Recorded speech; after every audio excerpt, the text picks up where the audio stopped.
Delicacy কৰ্ণাৰলৈ স্বাগতম জনাইছোঁ। মই আজি আপোনালোকলৈ লৈ আহিছোঁ বনৰীয়া ক'লা কচুৰে ছাগলী মাংসৰ ৰেচিপি।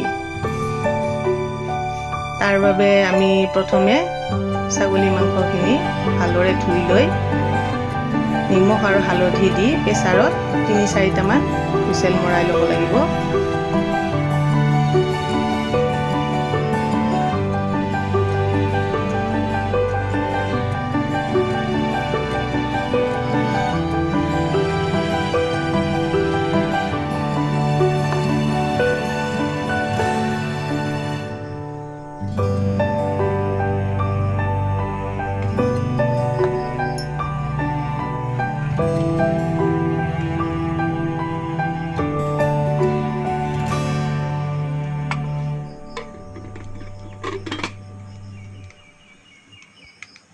এই প্ৰেছাৰটো আমি এতিয়া গেছত বহুৱাই ৩-৪টা হুইচেল মৰালৈকে আমি কচুখিনি ৰেডি কৰি লওঁ আহক।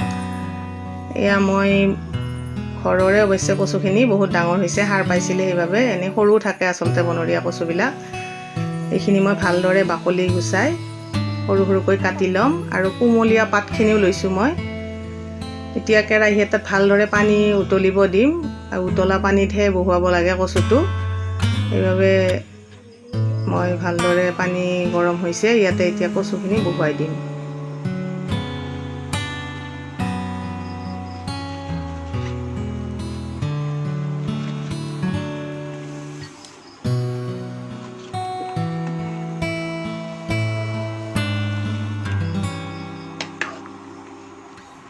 এই কচুখিনি আমি আধা সিজা হ'লে পানীখিনি পেলাই দিম, যিহেতু বৰ্তমান বাৰিষা দিন চলি আছে আৰু বৰষুণ পৰি আছিলে মই কচুখিনি আনোতে, সেইবাবে হয়তো ধৰিব পাৰে বুলি মই এই প্ৰচেছটো কৰিছোঁ।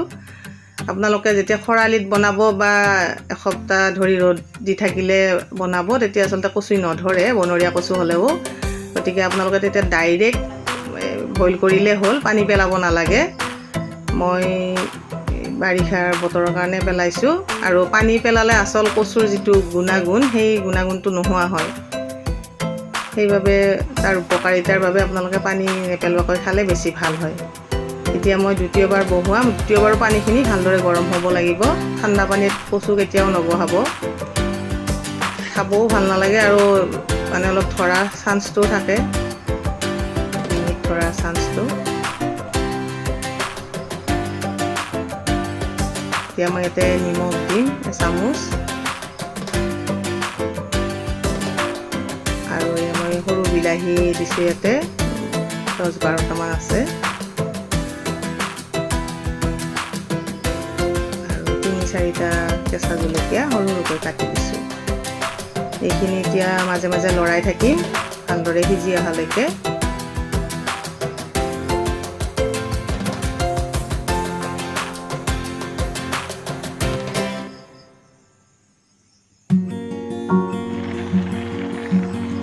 এয়া আমাৰ কচুখিনি ধুনীয়াকৈ সিজি গৈছে, হৈ গৈছে মানে।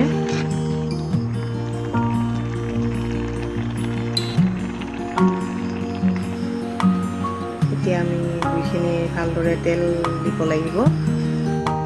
সেয়ে মই ইয়াতে তেলত দিয়াৰ বাবে মই পিঁয়াজ 2টা কাটি লৈছোঁ আৰু বিলাহী লৈছোঁ কাটি, এটা বিলাহী আৰু তেজপাত, আৰু ইয়াতে মই গৰম মছলা, জলকীয়া গুড়ি, আদা, নহৰু আৰু পিঁয়াজৰ পেষ্ট একেলগে কৰি লৈছোঁ, আৰু এইখিনি ছাগলী মাংস বইল কৰা পানী, আৰু এইখিনি মানে ছাগলীৰ তেল। এতিয়া ইয়াতে মই কেৰাহীত তেল দিম, তেলখিনি ভালদৰে গৰম হ'ব দিছোঁ, তেজপাত দিলোঁ, পিঁয়াজখিনি এতিয়া মই ভালদৰে অলপ ৰঙচুৱা হোৱাকৈ ভাজি ল'ম।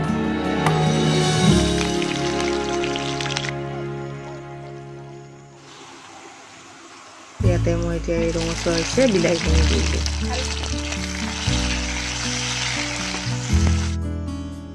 হালধি দিম মই ইয়াতে এচামুচ,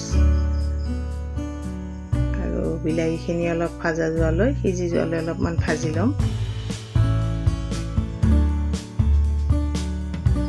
প্ৰায় বিলাহীখিনি ভাজা গৈছে। ইয়াতে এতিয়া মই পেষ্ট যি মছলা আছিলে এইখিনি দি দিছোঁ। ইয়াতে মই নহৰু পৰিমাণটো বেছিকৈ লৈছোঁ, আদাটো এচামুচ লৈছোঁ, নহৰু মই 3 চামুচ লৈছোঁ, নহৰু পেষ্ট, আৰু পিঁয়াজৰ পেষ্ট 4 চামুচ লৈছোঁ, আৰু গৰম মছলা গুড়ি 1 চামুচ, আৰু জলকীয়া গুড়ি 1 চামুচ।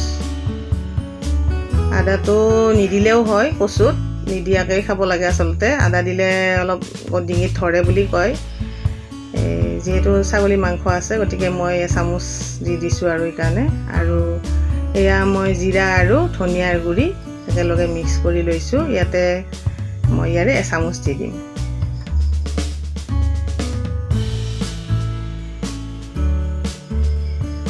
এতিয়া এই মছলাখিনি মই অলপ ভাজা লগা, আধা ভাজা হোৱালৈ ৰখাই ইয়াতে মই মাংসখিনি দি দিম। প্ৰায় মাংস দিব পৰা হৈছে। মই মাংসখিনি দিছোঁ। আচলতে কিছু টেকনিকেল প্ৰব্লেমৰ বাবে মই আপোনালোকক মাংস দিয়া চিনটো দেখুৱাব নোৱাৰিলোঁ। এই মাংসখিনি দি মই এইখিনি ভালদৰে মছলাখিনি ভাজা যোৱালৈকে ভাজিব লাগিব। অলপ নিমখ দিছোঁ। নিমখৰ পৰিমাণটো এতিয়া কমাই দিম, যিহেতু কচু বইল কৰোঁতেও দিয়া আছিলে, আকৌ মাংস বইল কৰোঁতেও অলপ দিছোঁ, সেইবাবে এইবাৰ কমাই দিম। অকণমান মানে তলদিত লাগি যোৱা নিচিনা হৈছে যে, সেইবাবে যিখিনি আমি মাংস বইল কৰা পানী আছিল, বেলেগ পানী দিব নালাগে, সেই পানীখিনিকে অলপ অলপকৈ দিলে হ'ল। তলত মছলাটো লাগি গ'লে, তলত মছলাটো লাগিলে মানে মছলাটো ভালদৰে ভাজা নালাগে যে, সেইবাবে। এতিয়া এয়া মোৰ ধুনীয়াকৈ মাংস আৰু মছলাখিনি ধুনীয়াকৈ ভাজা গৈছে। ইয়াতে কচুখিনি দিব পৰা হৈ গৈছে ধুনীয়াকৈ। কচুখিনি দি দিলোঁ।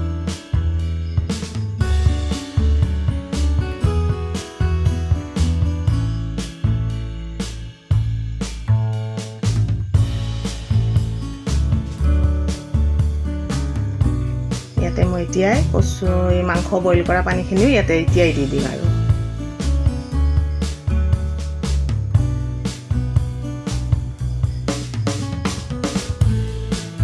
আমি যিখিনি তেল থৈ দিছিলোঁ, ছাগলীৰ তেলখিনি মই আদাৰ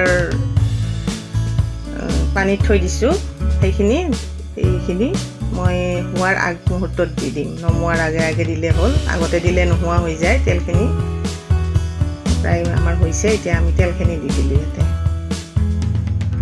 লাষ্টত দিলেও আপোনালোকে কেঁচা গোন্ধ নাপায়। কেঁচা গোন্ধ নোহোৱাৰ কাৰণে আদাৰ পানীত থ'ব লাগে। তেলখিনি মই সৰু সৰুকৈ কাটি আদাৰ পানীত থৈ দিছিলোঁ। এতিয়া আমাৰ ধুনীয়াকৈ তৰকাৰীখন হৈ গৈছে প্ৰায়। এতিয়া ধুনীয়াকৈ গৰমে গৰমে খাই চাব, কেনেকুৱা পালে জনাব, আৰু আমাৰ চেনেলটো লাইক, শ্বেয়াৰ আৰু ছাবস্ক্ৰাইব কৰিব। Thank U.